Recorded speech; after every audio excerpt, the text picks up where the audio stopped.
So you're studying for the CompTIA Tech Plus exam, right? And that database section? Yeah, it can feel a little out there, kind of abstract. Well, today we're going to make it super concrete and clear so you can absolutely ace that part of the test. Let's dive in. To really get why databases are even a thing, we're not going to start with computers at all. Nope, we're going to start with a real-world problem, a headache I like to call the ice cream problem. Okay, so picture this. You are running your very own ice cream shop. You've got all the classic flavors, chocolate, vanilla, strawberry. But you also need to know, like right now, how many tubs of pistachio you have left, which flavors are the hottest sellers, and which ones are just kind of sitting there. Trying to keep all of that straight in your head or on a bunch of random sticky notes, it's a mess. So what do? How do you organize all of that information so you can instantly know, hey, I need to reorder mint chip, or you know what, maybe it's time to say goodbye to rum raisin? This exact problem is why databases were invented in the first place. All right, to solve this whole ice cream mess, we've got to go back to square one. And that starts with something absolutely critical, the difference between data and information. You probably hear people use those words like they're the same thing, but for this exam and for real life, they are totally different. And this right here is probably my favorite way to think about it. Data is like your raw ingredients. You've got flour, sugar, eggs. By themselves, they're just stuff. But when you process them, mix them up in the right way, you get information, which is like the finished meal, a delicious cake. Yeah, so data, it's just the raw stuff. The number 3.50, the word chocolate, the quantity 12. On their own, what do those even mean? They are just random, disconnected facts without any context. But here's where the magic happens. When we organize that data, boom, it becomes information. Now we know we have 12 tubs of chocolate ice cream and we sell it for $3.50. All of a sudden, those random bits and pieces are connected. They're useful, and now you can make smart, data-driven decisions for your shop. Okay, so how do we actually do this? How do we pull off this magic trick of turning messy data into clean, useful information?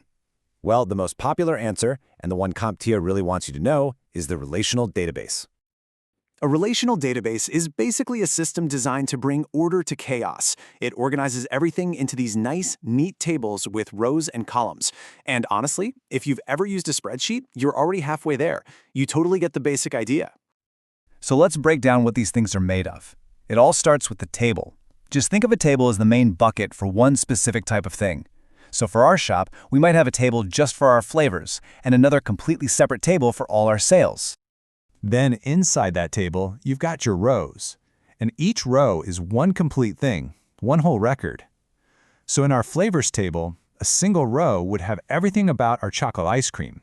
Its name, how many tubs we have, the price, all of it. It's all the data for one single thing. And the columns? Well, we call those fields in database speak. You'll hear column and field used all the time. They're pretty much the same thing.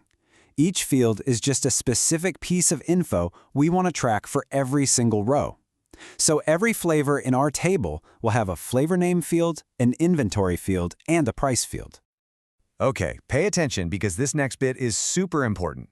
How do you make sure every single row is unique? I mean, what if you have dark chocolate and milk chocolate? That's where the primary key comes in. It's a totally unique ID for every single row, like a product number or a student ID. It guarantees that you can always find the exact record you're looking for, no confusion. And this is where the real power of a relational database kicks in. The foreign key is the bridge that connects your tables together. You could take the unique flavor ID from your flavors table and put it in your sales table. Now you know exactly which flavor was sold in each transaction. That's how you create powerful relationships between your data. All right, so we've built this awesome, super organized structure. So, now what? What do we do with it? Let's talk about how we actually get answers from it, and, just as important, how we keep it safe. To get answers from your database, you use something called a query. And I just love this analogy. A query is basically just asking a very specific question. It's like, you don't have to go digging through every single shelf yourself. You just ask the expert, the librarian, hey, can you find exactly what I need? For our shop, that might be, show me all the flavors that have less than 5 tubs left. Of course, once you have all this valuable information, you have got to protect it.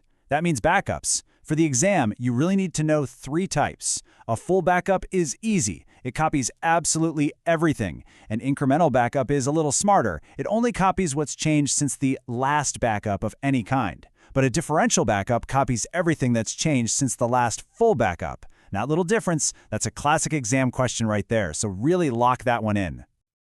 Okay, let's bring this all together. We've gone through the concepts, but how does this actually help you pass the CompTIA exam? Let's get practical. All right, let's try a sample question you might see on the exam. What is a row in a database table?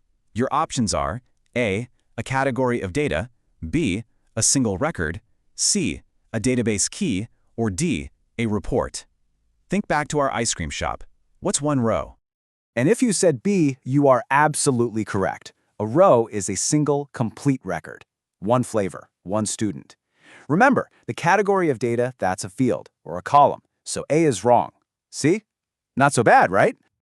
Now this is a huge tip for the exam. It's all about spotting the keywords. The questions will give you clues. If you see the phrase unique ID, your brain should immediately scream primary key. If you see connects tables, you know they're talking about a foreign key. And if it says ask the database, well, that's got to be a query. This is like your secret decoder ring for the test. So look at that. We went from a totally chaotic ice cream shop to a perfectly organized system that can give us real answers. These fundamentals, once you break them down, are actually pretty simple. Which brings up a much bigger question. Now that you know the basics of how to organize data, what stories are just sitting there, hidden in the data all around us, just waiting for someone like you to come along and tell them?